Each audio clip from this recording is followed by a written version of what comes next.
Have you ever felt like you had to hide who you really are just to keep someone close? Have you ever wondered what happens when you push your faith to the side because you think a relationship depends on it? And is there a moment when hiding the truth becomes the very thing that destroys what you were trying to save? Throughout the 20th century, countless men and women stood at this crossroads. They faced a choice that felt impossible. On one side stood their faith, the anchor they had known since childhood, the Mass, the sacraments, the prayers whispered in dark rooms. On the other side stood someone they loved, and that someone made it clear, choose me or choose that religion. Within this painful dilemma, the Church has always spoken clearly. Love built on deception crumbles, compromise without conversion suffocates. But few figures in the history of the Church saw this truth play out as vividly as Padre Pio of Pietrelcina. Padre Pio, the Capuchin friar from southern Italy, became known around the world for the stigmata that marked his hands for 50 years. From 1918 until his death in 1968, he bled from wounds that matched the crucifixion. Skeptical doctors examined him. Vatican investigators questioned him. Pope John XXIII himself demanded answers in the 1960s, but the wounds never stopped bleeding.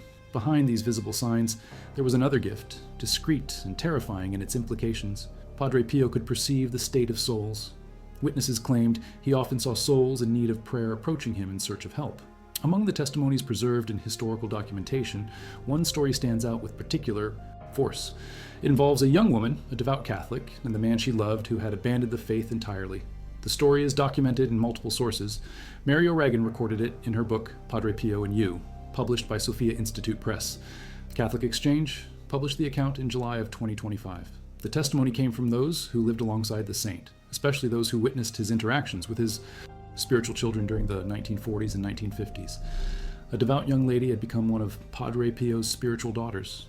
She followed his 5-part plan for sanctification: daily Mass, weekly confession, meditation, examination of conscience, spiritual reading. Her life revolved around these practices. She prayed the rosary. She attended Padre Pio's Mass whenever possible. Her faith was not a compartment in her life. It was the foundation. Then she fell in love. The man she became engaged to had abandoned the faith. Not quietly, not passively. He called himself an atheist. He mocked the Church. He scoffed at Padre Pio himself, calling him a scam artist who was abusing gullible people with his supposed stigmata. He saw the whole thing as theater, manipulation, a con. The young woman faced a decision that millions have faced before and after her. She could abandon her faith to please him. She could hide her devotion. She could stop going to Mass. She could pretend Padre Pio meant nothing to her. She could silence the part of herself that prayed and believed and hoped for heaven, or she could stand firm. She chose the second path. Despite her fiancé's cynical objections, she continued to go to Padre Pio's Holy Mass.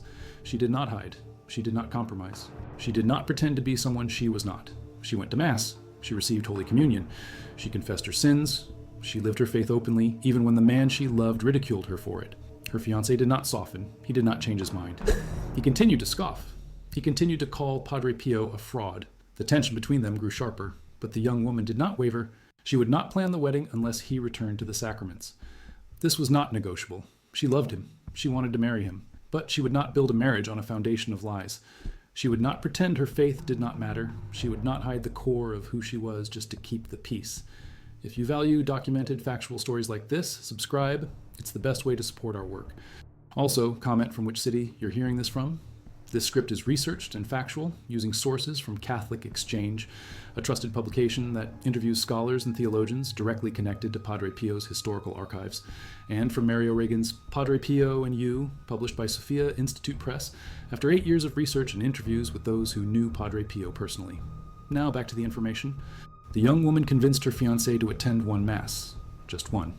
Out of curiosity, out of love for her, out of sheer willingness to see what she saw in this place, he agreed. He went to San Giovanni Rotondo. He attended Padre Pio's Mass. He expected theater. He expected manipulation. He expected to leave more convinced than ever that the whole thing was nonsense. Then something happened. During the Mass, at the moment of consecration, her fiancé's face turned white. He leaned toward her and whispered, "Does this happen every day?" She said yes. She did not understand the real reason for his question. She did not see what he saw. Her fiancé started attending Padre Pio's Masses.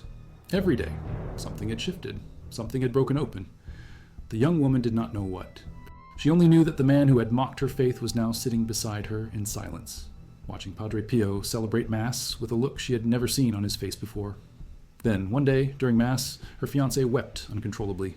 He saw 3 interwoven crowns of thorns set on Padre Pio's head, piercing his skull and causing blood to stream down his face. The vision was so vivid, so real, that he could not contain himself. He broke down. The young woman looked at Padre Pio. She saw nothing. No crowns, no blood, just the priest at the altar. The young lady had not seen the crown and was conflicted. Had her scoffing fiancé seen something that was invisible to everyone else? Or was this some trick of the mind, some emotional breakdown brought on by the intensity of the moment? When next she confessed to Padre Pio, she asked her spiritual father if this was true. Did he really bear the crown of thorns at Mass? Padre Pio confirmed it. He did bear the crown of thorns at Mass. It was borne by Christ especially for the expiation of sinful thoughts. This supernatural sighting of supreme suffering was the catalyst for the young man's conversion. The vision her fiancé saw was not a hallucination. It was not a trick. It was not emotional manipulation. It was a grace, a gift. A moment when the veil between the visible and invisible world tore open, and the young man saw what Padre Pio carried every single day. Padre Pio had spoken about this suffering before. In a letter to his spiritual director, Padre Agostino of San Marco in Lamis, dated October 10, 1915, 6 years before the permanent stigmatization, Padre Pio described the invisible wounds. He wrote that the Lord had granted him the gift of the holy stigmata, and the first time the signs were visible, he was greatly terrified. He asked the Lord to withdraw the visible signs. Since then, the signs were no longer seen by others, but the pain never left. To one of his spiritual children who asked him if he suffered the crowning with thorns, Padre Pio responded affirmatively and said, "Otherwise the immolation would be incomplete." The thorns, he assured, were all around his head, and during Mass there were many as well as before and after Mass. In 1950, another witness, a young university student named Bruno from Lucera, saw the same vision. Bruno had a low regard for religion. He did not believe Padre Pio to be a saint, but an impostor and a charlatan. His fiancée persuaded him to go to San Giovanni Rotondo to see for himself. The first morning, out of curiosity, Bruno went to attend Padre Pio's Mass. All of a sudden, at the moment of consecration, he saw that Padre Pio had become pale. Bruno then witnessed something extraordinary. On Padre Pio's head, he saw a triple crown of thorns, and his face was covered in blood, like the exe homo, Jesus crowned with thorns. Believing it to be a hallucination or a trick of the eyes, Bruno said nothing to his fiancée nor to anyone else. The second morning, the same thing happened. And again, for fear of being thought a fanatic, he told no one. However, he began to reflect and change his opinion about Padre Pio. The third morning, the final blow came. At the moment of consecration, he saw Padre Pio suspended from a cross. His face was like the face of Jesus, and on his head was a triple crown of thorns. Seeing this, Bruno burst into tears. This documentation comes from Padre Alberto d'Ippolito, who recorded the testimony in the historical archives of San Giovanni Rotondo. The account was published in Pray, Hope and Don't Worry, issue 25, by Padre Pio Devotions, in May of 2025. The young couple married. Together, they climbed the 5-step ladder that Padre Pio gave all his spiritual children for their sanctification. Reception of Holy Communion daily. Weekly confession. Meditation. Examination of conscience. Spiritual reading. They built their marriage on the foundation the young woman had refused to compromise. They did not hide their faith. They did not push it to the side. They did not pretend it did not matter. And the marriage thrived. But what if the young woman had chosen differently? What if she had decided that hiding her faith was the price she had to pay for love? What if she had stopped going to Mass, stopped praying, stopped following the practices that anchored her soul, all in the name of keeping the peace? Padre Pio saw this scenario play out over and over again. Men and women came to his confessional, carrying the weight of compromises they had made. They had hidden their faith. They had stopped going to Mass. They had abandoned the sacraments. They had convinced themselves that love required them to be less than who they were, and the relationship still fell apart. Padre Pio was not gentle with those who compromised their faith for the sake of a relationship. He refused absolution to those who remained in a state of mortal sin for the sake of keeping up appearances. He told one woman, an English lady who came to his confessional, "I have no time for you." She persevered. For 20 days she came back and was refused in the same severe way. On the 21st day, Padre Pio consented to hear her confession, telling her she was a poor, blind creature, and instructed her, "Instead of complaining of my severity, you should ask yourself how the divine compassion can receive you after so many years of sacrilege. Do you realize you have done a terrible thing? To keep up appearances of respectability, you have taken communion for years at the side of your mother and husband in a state of mortal sin." This account was documented by Mary O'Regan in Padre Pio and You and published by Catholic Exchange in July of 2025. Padre Pio informed her, "He who commits a sacrilege brings about his own damnation. To be cleansed of this most sordid of sins, a special grace must be awarded after souls who stand very close to God have offered prayer. The woman had hidden her sin for years. She had kept up appearances. She had gone to communion beside her mother and husband, smiling, pretending, carrying the weight of mortal sin in her heart because she was afraid of what would happen if anyone knew the truth. She thought hiding was the answer. She thought pretending was the way to preserve her relationships. But hiding had poisoned everything. Her relationship with God, her relationship with herself, even the relationships she was trying to protect. The lie had grown so large that it had swallowed her whole. Padre Pio saw through it. He always did. His gift of reading souls meant that nothing could be hidden from him. People came to his confessional thinking they could omit certain sins, thinking they could keep certain secrets. But Padre Pio knew. He would interrupt them mid-confession and tell them the sin they were trying to hide. He would refuse absolution until they confessed everything. One testimony from Father Pasquale Cataneo shows this vividly. Father Cataneo had received permission from his superiors to visit San Giovanni Rotondo and go to confession to Padre Pio. During his bus trip, he prepared himself with a good examination of his conscience so as to be ready to make a sincere confession of his sins. With the help of the Holy Spirit, he looked into every corner of his soul and made new promises of amendment. However, as the bus going to the Gargano was on the last part of the journey and the town came into view, he ended his examination perplexed, thinking, the spiritual life at times seems like trying to climb glass. When he arrived at the friary, he went into the sacristy and told the friar who helped with the confessions that he had come to confess to Padre Pio, and afterwards he patiently waited for his turn. When Father Cataneo finally entered the confessional, Padre Pio looked at him and said, "The spiritual life at times seems like trying to climb glass." Father Cataneo was stunned. Padre Pio had repeated the exact thought he had on the bus, the thought he had spoken to no one. This testimony was recorded in the historical archives of San Giovanni Rotondo and published in Mystics of the Church. Padre Pio saw everything. He saw the lies people told themselves. He saw the compromises they made.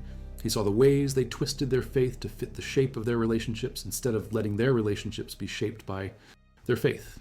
And he refused to let them continue. The young woman who refused to hide her faith understood something her fiancé did not understand at first. Love built on deception is not love. It is control. It is manipulation. It is a transaction. Real love does not demand that you become less than who you are. Real love does not require you to hide the core of your soul. Real love does not say, choose me or choose God. Real love says, let us choose God together. This is the lesson woven through every single testimony of Padre Pio's ministry with couples. The couples who thrived were the ones who put their faith first. The couples who fell apart were the ones who compromised. Consider Paola and Giovanni Siena. Their story began in the small Italian town of San Giovanni Rotondo in 1928. Giovanni was 8 years old when he received his first Holy Communion from Padre Pio. That encounter marked the beginning of a lifelong connection that would later shape his marriage. Paola, feeling a strong vocation to marriage and motherhood, sought Padre Pio's guidance. She confided in him her desire to start a family, expressing her love for children and her dream of becoming a mother. Padre Pio, known for his ability to discern the will of God, encouraged her by saying, "Let's pray that the good God will allow you to meet a good young man." He further advised her to go to confession regularly and receive communion daily, a spiritual regimen that would fortify her for the journey ahead. Not long after this conversation, Paola noticed a young man who seemed to take a particular interest in her, Giovanni. Their paths crossed frequently within Padre Pio's circle, and a mutual affection quickly blossomed. Their shared devotion to faith and the advice of Padre Pio led them to get engaged. They committed to praying together every day, entrusting their future marriage to God's care. This account was documented in the Recipe for a Happy Marriage, Insights from Padre Pio, published by Following Padre Pio in March of 2025. Paola often reflected on Padre Pio's advice, which centered on the power of prayer. She noted that after 60 years of marriage, she and Giovanni loved each other as deeply as they had on their first day together, a testament to the enduring power of faith. The couple's story illustrates the importance of spiritual practices in maintaining a happy marriage. Padre Pio's encouragement to pray the chaplet of the Sacred Heart of Jesus became a cornerstone of their relationship. 60 years, not 60 days, not 60 months. 60 years of love that grew deeper instead of colder. And the foundation was not compromise. It was not hiding. It was not pretending. It was shared faith, shared prayer, shared devotion. Now contrast this with the stories of those who hid their faith. Friedrich Abresch, a professional photographer from Germany, converted to Catholicism in order to please his fiancée, Amalia, who was a Catholic. Friedrich was a Catholic in name only. He did not have faith in the teachings of the Church. He rarely went to Mass, and as time passed, he began to feel a great antipathy for anything that had to do with Catholicism. Later, he took up the study of spiritualism, occultism, and magic. When Friedrich learned about Padre Pio, his curiosity was aroused. He was fascinated by the stories of the miracles and healings associated with Padre Pio and wanted to make a trip to San Giovanni Rotondo in order to meet him. In Friedrich's mind, the only negative factor was that Padre Pio was a Catholic. Could these obvious manifestations of God's power really be coming from a Catholic priest? This testimony was recorded in Pray, Hope, and Don't Worry, issue 61, published by Padre Pio Devotions in March of 2025. Friedrich went to San Giovanni Rotondo. He attended Padre Pio's Mass, and everything changed. The transformation was immediate and complete. The man who had studied occultism and magic, who had rejected the Catholic Church with such force that he rarely attended Mass, suddenly found himself face to face with a reality he could not deny. One day, while in the Church of Our Lady of Grace, Friedrich took some photographs of Padre Pio during the celebration of the Mass. These photographs became part of the historical record, documenting not just Padre Pio's appearance, but the moment when Friedrich's entire worldview shifted. The camera captured what Friedrich's eyes saw, but what his soul experienced went far deeper than any photograph could reveal. From that day forward, Friedrich attended Mass every day. Friedrich later prepared a written testimony stating that he believed not only in all of the dogmas and precepts of the Catholic Church, but also in all of the Church's traditions and ceremonies, even down to the smallest detail. He stated that his faith was so strong that no one would ever be able to shake it. He would prefer to lose his life rather than his faith. Friedrich had a great desire to be near Padre Pio. He and Amalia decided to move from their home in Bologna to San Giovanni Rotondo. There, they became active members of the Third Order of St. Francis. They were very happy living close to Padre Pio and participating in the spiritual life of the Church of Our Lady of Grace. Friedrich's conversion was real. It was not a performance. It was not a compromise to please his fiancée. It was a complete transformation. And the marriage thrived because both Friedrich and Amalia were walking the same path. If you're finding this valuable, subscribe and let me know in the comments where you're watching from. This script is deeply researched using primary sources like the historical archives of San Giovanni Rotondo, testimonies compiled by Padre Pio Devotions, and the extensively documented biography, Padre Pio, the true story by C. Bernard Ruffin, a Lutheran pastor who spent years interviewing those who knew Padre Pio personally. Now back to the story. But what about those who never converted? What about those who continued to hide their faith, to compromise, to push their beliefs to the side for the sake of keeping a relationship afloat? Padre Pio saw them. He saw the wreckage. He saw the marriages that crumbled under the weight of lies. He saw the men and women who came to his confessional decades later, still carrying the guilt of compromises they had made in their 20s. He saw the children raised in homes where faith was a secret, where God was never mentioned, where the sacraments were abandoned, and he refused to bless it. Padre Pio was often brusque with people, even with sick little children. One of his fellow friars, Father Pellegrino, once complained to him about this. In reply, Padre Pio said, "I act like that so that I don't let myself be overcome with emotion. Seeing people suffer is enough to bring me to tears, and then I would no longer be able to continue my ministry."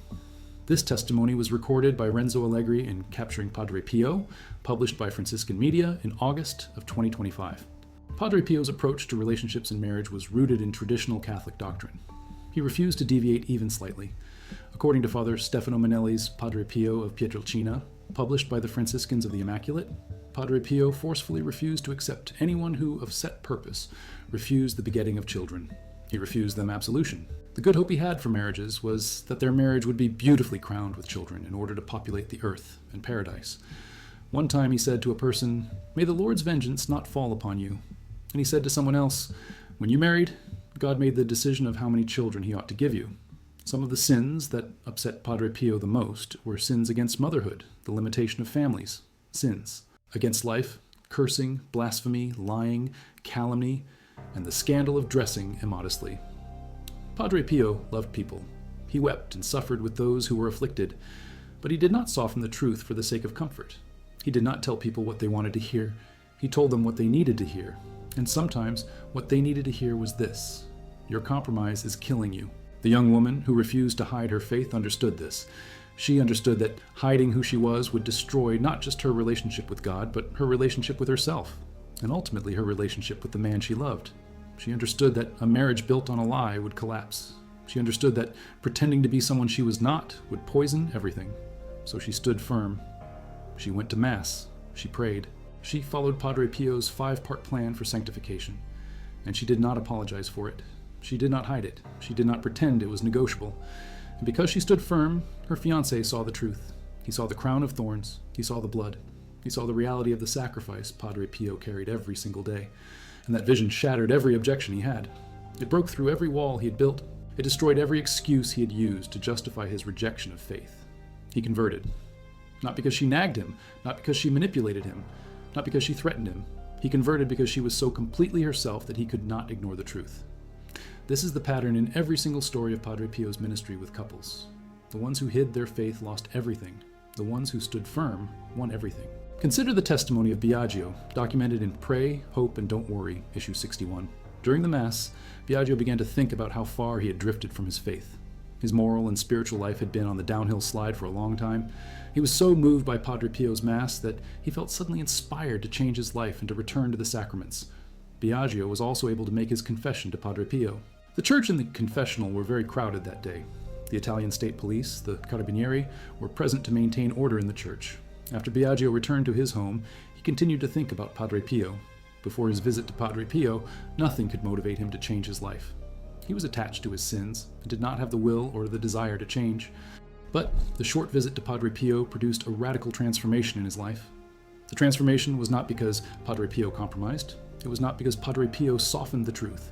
It was not because Padre Pio told Biagio that his sins did not matter. It was because Padre Pio stood firm. He celebrated Mass with complete devotion. He refused to hide the reality of Christ's sacrifice. He refused to pretend that sin was acceptable. And that refusal to compromise was the very thing that brought Biagio back. This is the paradox of love. The world tells you that love requires compromise. The world tells you that love requires you to be flexible, to be accommodating, to be willing to change who you are for the sake of the other person. The world tells you that hiding your faith is a small price to pay for keeping someone close. But Padre Pio knew better. He knew that hiding your faith is not a small price. It is the highest price. It is the price of your soul, and no relationship is worth that. The young woman who refused to hide her faith paid a different price. She paid the price of standing alone. She paid the price of being ridiculed. She paid the price of watching the man she loved mock the very foundation of her life. She paid the price of uncertainty, not knowing if he would ever change, not knowing if their relationship would survive. But she stood firm, and because she stood firm, she won everything. The marriage thrived, the faith deepened, the love grew stronger. And decades later, when the story was recorded for the historical archives, it stood as a testament to a simple truth. Love built on truth lasts. Love built on lies crumbles. Padre Pio understood this because he lived it. He carried the wounds of Christ in his body for 50 years. He bled from his hands, his feet, his side, every single day. He wore gloves to hide the wounds when he celebrated Mass, but the pain never stopped. The blood never stopped. The suffering never stopped. And he never hid the truth. When people came to him demanding that he soften the teachings of the church, he refused. When people came to him asking for absolution without repentance, he refused. When people came to him wanting him to bless compromises that would destroy their souls, he refused. He loved them too much to lie to them. He loved them too much to let them continue on a path that would lead to their destruction. He loved them too much to tell them that their compromises did not matter. So he stood firm. And thousands of people converted because of it. The young woman who refused to hide her faith followed Padre Pio's example. She loved her fiancé too much to lie to him. She loved him too much to pretend that her faith did not matter. She loved him too much to build a marriage on a foundation of deception. So she stood firm, and he converted because of it. This is the lesson buried in every testimony of Padre Pio's ministry. Hiding your faith does not preserve your relationships. It destroys them. Compromise does not lead to peace. It leads to slow suffocation. Pretending to be someone you are not does not make you more lovable. It makes you invisible. Real love demands truth. Real love demands honesty. Real love demands that you be completely yourself, even when it is terrifying, even when it is costly, even when you're not sure if the other person will stay. And if they leave, if they walk away, if they decide that your faith is too much, that your devotion is too extreme, that your commitment to God is too inconvenient, then Padre Pio would say, let them go, because a relationship that demands you hide who you are is not a relationship worth keeping. The young woman gambled everything on this truth. She refused to plan the wedding unless her fiancé returned to the sacraments. She refused to hide. She refused to compromise. She refused to pretend, and she won. But the real question is not whether she won. The real question is, what would have happened if she had chosen differently? What if she had hidden her faith? What if she had stopped going to Mass? What if she had told herself that love required her to be less devout, less committed, less herself? Padre Pio saw this scenario play out 1,000 times. He saw the men and women who made that choice. He saw them 20 years later, still married, still smiling in public, still pretending everything was fine, and he saw the emptiness in their eyes. He saw the bitterness in their hearts. He saw the resentment that had grown between them, Because hiding your faith does not save a relationship. It poisons it, slowly, quietly, invisibly. Until one day you wake up and realize you do not recognize the person you have become. You do not recognize the person lying beside you. You do not recognize the life you have built. And by then, it is too late. Padre Pio refused to let his spiritual children make that mistake. He refused to let them choose slow death over the risk of standing firm. He refused to let them compromise their souls for the illusion of peace. So he stood firm. And he demanded that they stand firm too. The young woman who refused to hide her faith became a living testament to this truth. Her marriage thrived. Her faith deepened. Her love grew stronger. And when the story was recorded for the historical archives, it stood as a beacon for every person who has ever faced the same choice. Stand firm. Do not hide. Do not compromise. Do not pretend. And trust that the God who created you, who loves you, who died for you, will not abandon you when you choose truth over deception. This is the message woven through every single testimony of Padre Pio's ministry. From the young woman who refused to plan her wedding until her fiancé returned to the sacraments, to Friedrich Abresch, who moved to San Giovanni Rotondo and spent the rest of his life living near Padre Pio, to Paola and Giovanni Siena, who built a marriage that lasted 60 years on the foundation of shared faith, to Bruno from Lucera, who saw the crown of thorns and wept. They all faced the same choice. They all stood at the same crossroads. They all heard the same whisper. Hide who you are and you can keep this person close. And they all chose the opposite. They chose truth. They chose faith. They chose God. And because they chose God, they won everything. Padre Pio died on September 23rd, 1968. He was 81 years old. He had borne the stigmata for 50 years. He had celebrated Mass for 58 years. He had heard confessions for decades. He had seen thousands of souls. He had witnessed countless conversions. He had refused to compromise even once. And on the day of his death, the wounds on his hands disappeared. The stigmata that had marked him for half a century vanished. When they examined his body 40 years later on March 2nd, 2008, the church described it as being in fair condition. Archbishop Domenico D'Ambrosio, papal legate to the shrine in San Giovanni Rotondo, stated that the top part of the skull was partly skeletal, but the chin was perfect and the rest of the body was well preserved. The knees, hands, mittens, and nails were clearly visible. Archbishop D'Ambrosio also confirmed in a communique that the stigmata were not visible. He went on to say that the hands looked like they had just undergone a manicure. This documentation comes from The Truth About Padre Pio, published by Catholicism.org in February of 2024. The wounds were gone, but the truth remained. The testimony remained. The conversions remained. The marriages that thrived because of his refusal to compromise remained. And the young woman who refused to hide her faith? Her story remains too, not as a relic of the past, not as a quaint tale from a different time, but as a living challenge to every person who has ever stood at the same crossroads. Do you hide who you are to keep someone close? Or do you stand firm and trust that the truth will set you free? Padre Pio saw what happens when you hide your faith just to keep a relationship. He saw the wreckage. He saw the emptiness. He saw the slow death of the soul. And he refused to let it continue. He stood firm. He demanded truth. He refused to compromise. And thousands of people converted because of it. The crown of thorns her fiancé saw was not a hallucination. It was a gift, a moment when the veil tore open and the truth became visible. Padre Pio carried that crown every single day. He carried it during Mass. He carried it in the confessional. He carried it in his cell. He carried it in silence. And he never hid it, not once, not ever, not for anyone.